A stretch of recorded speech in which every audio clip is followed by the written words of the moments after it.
And we are in line 7. For they have devoured Jacob and laid waste his dwelling place.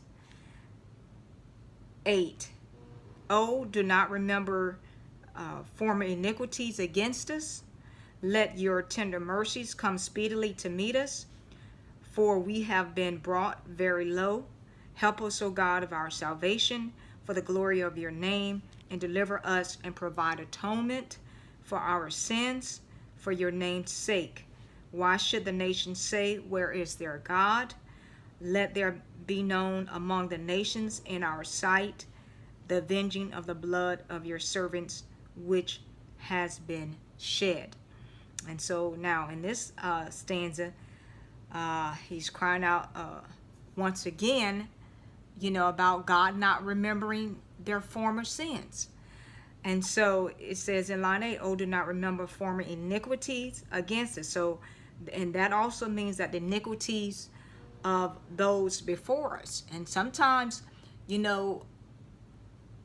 generations were punished because of a former generation. And so the future generation is going to have to reap and bear that sin. Generational curses.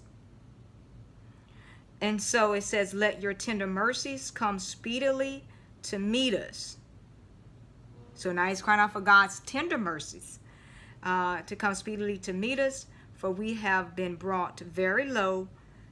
Help us, O God of our help us, O God of our salvation, for the glory of your name, and deliver us and provide atonement for our sins, for your name's sake. So he said a lot in there. As you can see, I kept reading because there's a comma in there, and so it kept going on for all these things that he's pleading to God and bringing to God's remembrance about who God is. So he's telling God not to remember the former iniquities. Let his tender mercies come speedily to meet them. For we have been brought, he brought all along. Remember, God said that, he can exalt and he can humble. So he's saying that they were brought very low. Help us, O God of our salvation, crying out to God to save them, for the glory of, now for his name, because his name is hallowed. And so, if God is not going to go against his name. God is not going to, his reputation is not going to be ruined, or his name is not going to be ruined because of his name. His name is powerful and mighty. Remember, Solomon built the temple just for his name. So his name is powerful. His name is holy and bears authority and carries authority. And so for the glory of your name, and deliver us and provide atonement for our sins. So we remember what Jesus did for us. He, his atoning death, he atoned for our sins by what? Dying on the cross for us. And so, he's asking for God to do that for his own name's sake. And so that sends us to Jeremiah 14:7-21. And you see how we keep going back to Jeremiah for reference scriptures? Why? Isn't this a communal lamenting song? Yes. Wasn't Jeremiah called the weeping prophet?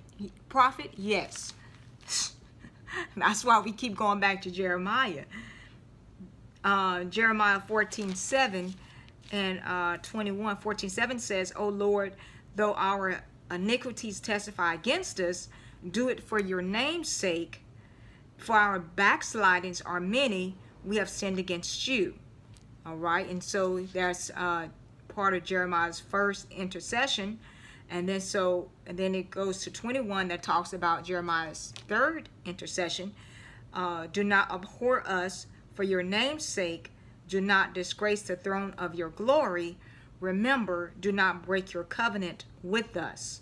And so that's what Jeremiah is interceding on behalf of God's people.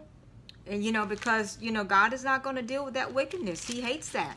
And we talked about that in 7-8. And then it sends us to Jeremiah sends us to Psalm 106:45 that says, and for their sake he remembered his covenant and relented according to the multitude of his mercies. And so he'll remember the covenant that he had with his people, and then he'll just hold back and he'll relent on that. And so let's go ahead and break here, and then we'll pick it up in line 10.